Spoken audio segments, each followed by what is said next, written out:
man is still as he was, is still brutal, violent, aggressive, acquisitive, competitive, and he has built a society along these lines.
Society today is composed of a series of institutions.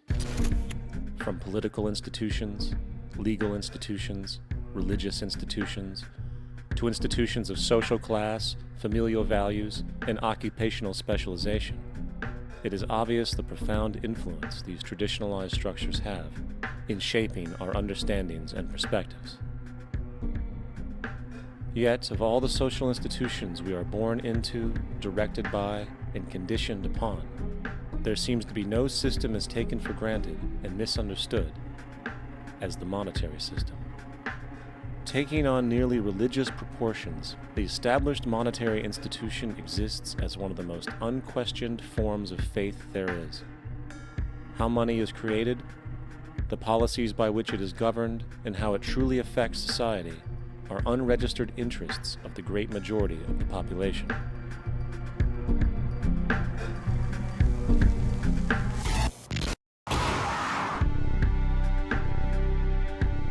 In a world where 1% of the population owns 40% of the planet's wealth, in a world where 34,000 children die every single day from poverty and preventable diseases, and where 50% of the world's population lives on less than $2 a day, one thing is clear: something is very wrong.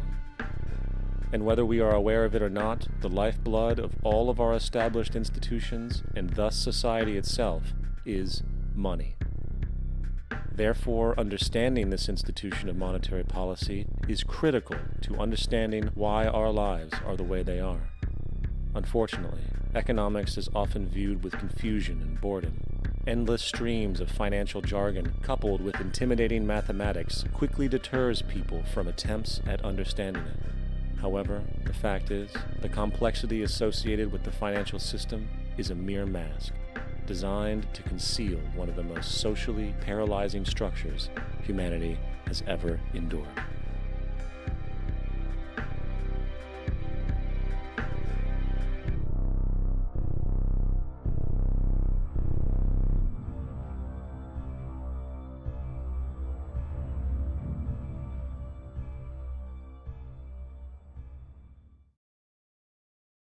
A number of years ago, the Central Bank of the United States, the Federal Reserve, produced a document entitled Modern Money Mechanics.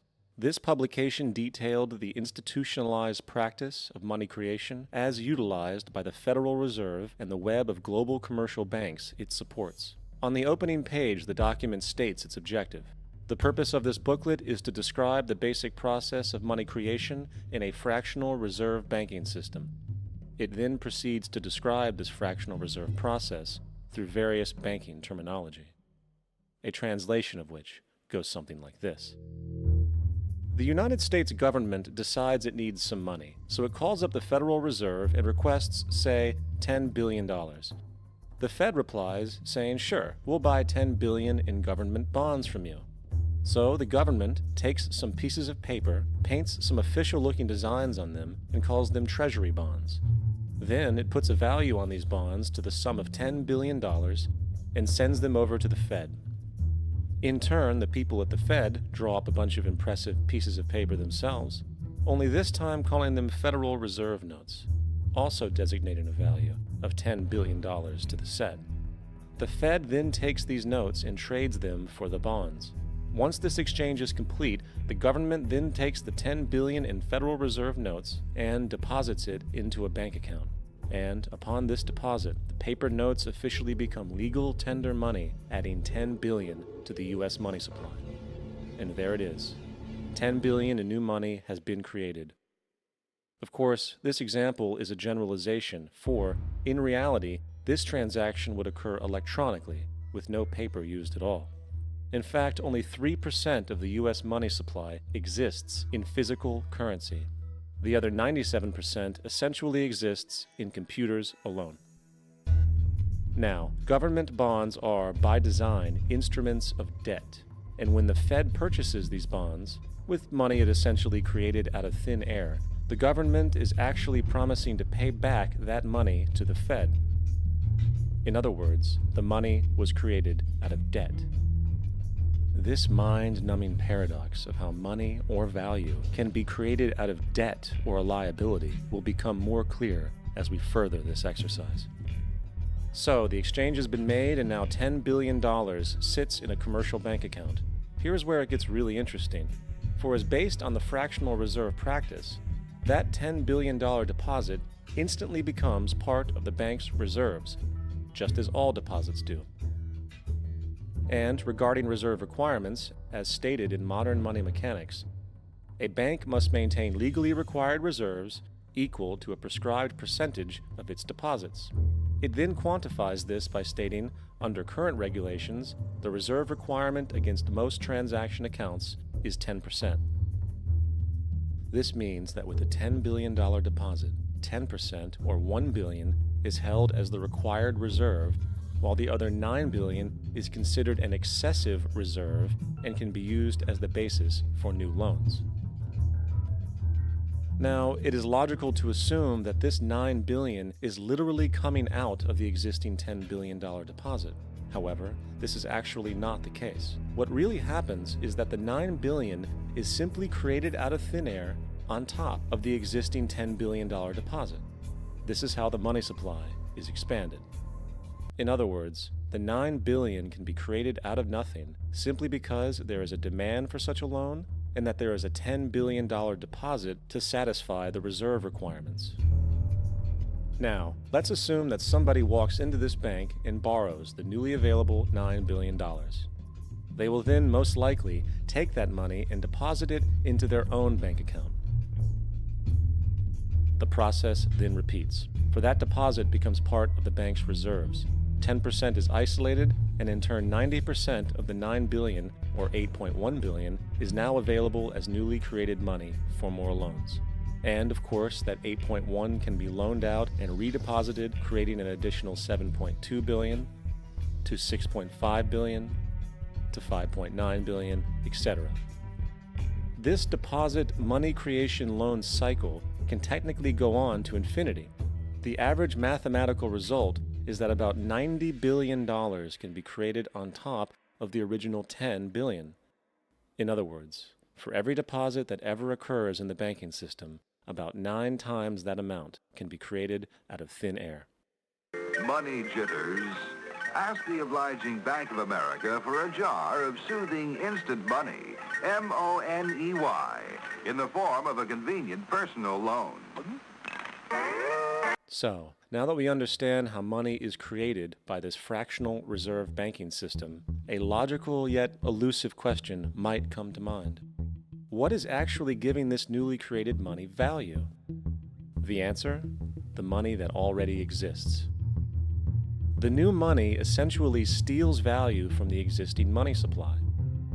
For the total pool of money is being increased irrespective to demand for goods and services. And as supply and demand finds equilibrium, prices rise, diminishing the purchasing power of each individual dollar.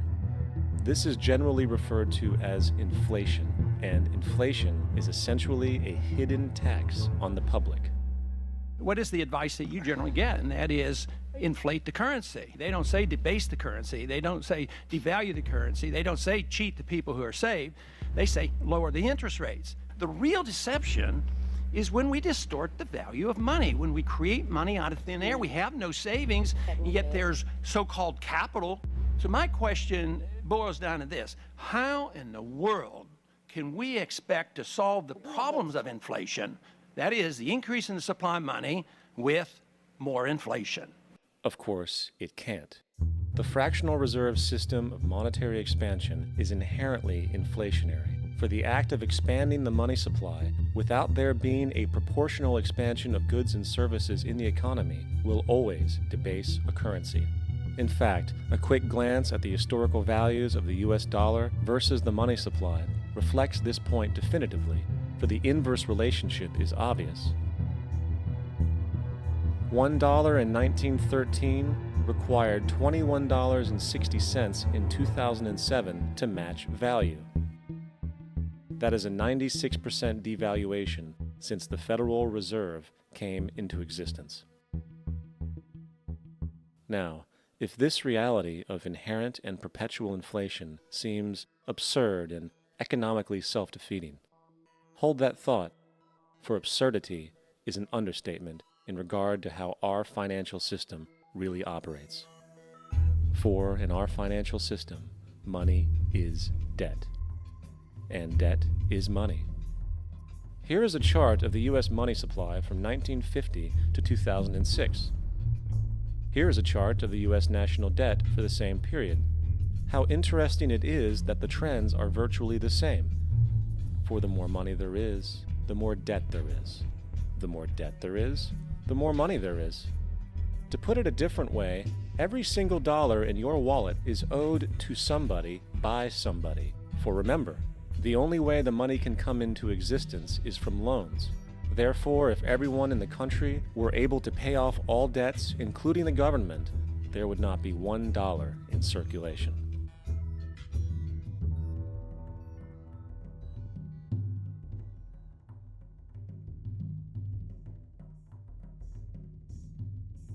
In fact, the last time in American history the national debt was completely paid off was in 1835 after President Andrew Jackson shut down the central bank that preceded the Federal Reserve. In fact, Jackson's entire political platform essentially revolved around his commitment to shut down the central bank, stating at one point, "The bold efforts the present bank has made to control the government are but premonitions of the fate that awaits the American people should they be deluded into a perpetuation of this institution or the establishment of another like it." Unfortunately, his message was short-lived, and the international bankers succeeded to install another central bank in 1913, the Federal Reserve. And as long as this institution exists, perpetual debt is guaranteed. Now, so far we have discussed the reality that money is created out of debt, through loans. These loans are based on a bank's reserves, and reserves are derived from deposits. And through this fractional reserve system, any one deposit can create 9 times its original value, in turn debasing the existing money supply, raising prices in society. And since all this money is created out of debt and circulated randomly through commerce, people become detached from their original debt, and a disequilibrium exists, where people are forced to compete for labor in order to pull enough money out of the money supply to cover their costs of living. As dysfunctional and backwards as all of this might seem, there is still one thing we have omitted from this equation. And it is this element of the structure which reveals the truly fraudulent nature of the system itself: the application of interest. When the government borrows money from the Fed, or when a person borrows money from a bank, it almost always has to be paid back with accrued interest. In other words, almost every single dollar that exists must be eventually returned to a bank with interest paid as well. But if all money is borrowed from the central bank and is expanded by commercial banks through loans, only what would be referred to as the principal is being created in the money supply. So then, where is the money to cover all of the interest that is charged? Nowhere. It doesn't exist. The ramifications of this are staggering, for the amount of money owed back to the banks will always exceed the amount of money that is available in circulation. This is why inflation is a constant in the economy, for new money is always needed to help cover the perpetual deficit built into the system, caused by the need to pay the interest. What this also means is that mathematically, defaults and bankruptcy are literally built into the system, and there will always be poor pockets of society that get the short end of the stick. An analogy would be a game of musical chairs, for once the music stops, somebody is left out to dry. And that's the point. It invariably transfers true wealth from the individual to the banks. For if you are unable to pay for your mortgage, they will take your property. This is particularly enraging when you realize that not only is such a default inevitable due to the fractional reserve practice, but also because of the fact that the money that the bank loaned to you didn't even legally exist in the first place. In 1969, there was a Minnesota court case involving a man named Jerome Daly, who was challenging the foreclosure of his home by the bank which provided the loan to purchase it. His argument was that the mortgage contract required both parties, being he and the bank, each put up a legitimate form of property for the exchange. In legal language, this is called consideration.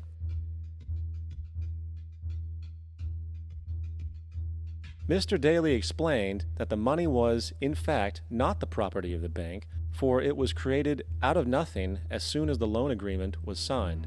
Remember what modern money mechanics stated about loans? What they do when they make loans is to accept promissory notes in exchange for credits. Reserves are unchanged by the loan transactions, but deposit credits constitute new additions to the total deposits of the banking system. In other words, the money doesn't come out of their existing assets. The bank is simply inventing it, putting up nothing of its own, except for a theoretical liability on paper. As the court case progressed, the bank's president, Mr. Morgan, took the stand, and in the judge's personal memorandum, he recalled that the plaintiff, bank's president, admitted that, in combination with the Federal Reserve Bank, did create the money and credit upon its books by bookkeeping entry. The money and credit first came into existence when they created it. Mr. Morgan admitted that no United States law or statute existed which gave him the right to do this. A lawful consideration must exist and be tendered to support the note. The jury found that there was no lawful consideration, and I agree. He also poetically added, "Only God can create something of value out of nothing." And upon this revelation, the court rejected the bank's claim for foreclosure, and Daly kept his home. The implications of this court decision are immense. For every time you borrow money from a bank, whether it is a mortgage loan or a credit card charge, the money given to you is not only counterfeit, it is an illegitimate form of consideration, and hence voids the contract to repay, for the bank never had the money as property to begin with. Unfortunately, such legal realizations are suppressed and ignored, and the game of perpetual wealth transfer and perpetual debt continues. And this brings us to the ultimate question: why? During the American Civil War, President Lincoln bypassed the high-interest loans offered by the European banks and decided to do what the Founding Fathers advocated, which was to create an independent and inherently debt-free currency. It was called the greenback. Shortly after this measure was taken, an internal document circulated between private British and American banking interests stated, "Slavery is but the owning of labor, and carries with it the care of laborers, while the European plan is that capital shall control labor by controlling wages. This can be done by controlling the money. It will not do to allow the greenback, as we cannot control that." The fractional reserve policy perpetrated by the Federal Reserve, which has spread in practice to the great majority of banks in the world, is, in fact, a system of modern slavery.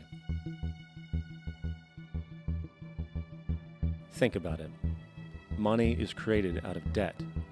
And what do people do when they are in debt? they submit to employment to pay it off. But if money can only be created out of loans, how can society ever be debt-free? It can't, and that's the point. And it is the fear of losing assets coupled with the struggle to keep up with the perpetual debt and inflation inherent in the system, compounded by the inescapable scarcity within the money supply itself, created by the interest that can never be repaid, that keeps the wage slave in line, running on the hamster wheel with millions of others, in effect powering an empire that truly benefits only the elite at the top of the pyramid. For, at the end of the day, who are you really working for? The banks. Money is created in a bank and invariably ends up in a bank. They are the true masters, along with the corporations and governments they support. Physical slavery requires people to be housed and fed. Economic slavery requires people to feed and house themselves. It is one of the most ingenious scams for social manipulation ever created, and at its core, it is an invisible war against the population. Debt is the weapon used to conquer and enslave societies, and interest is its prime ammunition. And as the majority walks around oblivious to this reality, the banks, in collusion with governments and corporations, continue to perfect and expand their tactics of economic warfare, spawning new bases, such as the World Bank and International Monetary Fund, while also inventing a new type of soldier, the birth of the economic hitman.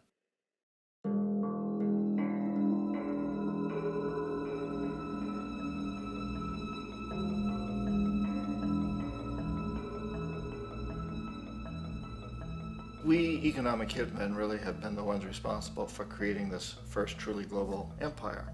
And we work many different ways.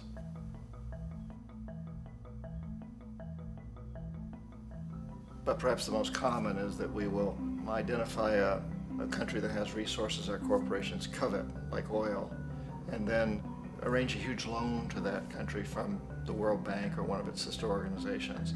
But the money never actually goes to the country. Instead, it goes to our big corporations to build infrastructure projects in that country, power plants, industrial parks, ports, things that benefit a few rich people in that country, in addition to our corporations, but really don't help the majority of the people at all. However, those people, the whole country is left holding a huge debt. It's such a big debt they can't repay it, and that's part of the plan, that they can't repay it. And so at some point, we economic hitmen go back to them and say, listen, you owe us a lot of money, can't pay your debt, so sell your oil real cheap to our oil companies. Allow us to build a military base in your country, or send troops in support of ours to someplace in the world like Iraq, or vote with us on the next UN vote. To have their electric utility company privatized and their water and sewage system privatized and sold to U.S. corporations or other multinational corporations. So there was that whole mushrooming thing, and it's so typical of the way the IMF and the World Bank work, that you put a country in debt, it's such a big debt it can't pay it, and then you offer to refinance that debt and pay even more interest. And you demand this quid pro quo, which you call a conditionality or good governance, which means basically that they've got to sell off their resources, including many of their social services, their utility companies, their school systems sometimes, their penal systems, their insurance systems, to foreign corporations. So it's a double, triple, quadruple whammy. The precedent for economic hitmen really began back in the early 50s when democratically elected Mossadegh, who was elected in Iran, he was considered to be the hope for democracy in the Middle East and around the world. He was Time Magazine's Man of the Year. But one of the things that he'd run on and began to implement was the idea that foreign oil companies needed to pay the Iranian people a lot more for the oil that they were taking out of Iran. The Iranian people should benefit from their own oil. Strange policy. We didn't like that, of course. But we were afraid to do what we normally were doing, which was to send in the military. Instead, we sent in one CIA agent, Kermit Roosevelt, Teddy Roosevelt's relative. And Kermit went in with a few $1 million and was very, very effective and efficient. And in a short amount of time, he managed to get Mossadegh overthrown and brought in the Shah of Iran to replace him, who always was favorable to oil. And it was extremely effective. Mobs overflow Tehran. Army officers shout that Mossadegh has surrendered and his regime as virtual dictator of Iran is ended. Pictures of the Shah are paraded through the streets as sentiment reverses. The Shah is welcomed home. So back here in the United States, in Washington, people looked around and said, wow, that was easy and cheap. So this established a whole new way of manipulating countries, of creating empire. The only problem with Roosevelt was that he was a card-carrying CIA agent, and had he been caught, the ramifications could have been pretty serious. So very quickly at that point, the decision was made to use private consultants to channel the money through the World Bank or the IMF or one of the other such agencies, to bring in people like me who worked for private companies, so that if we got caught, there would be no governmental ramifications.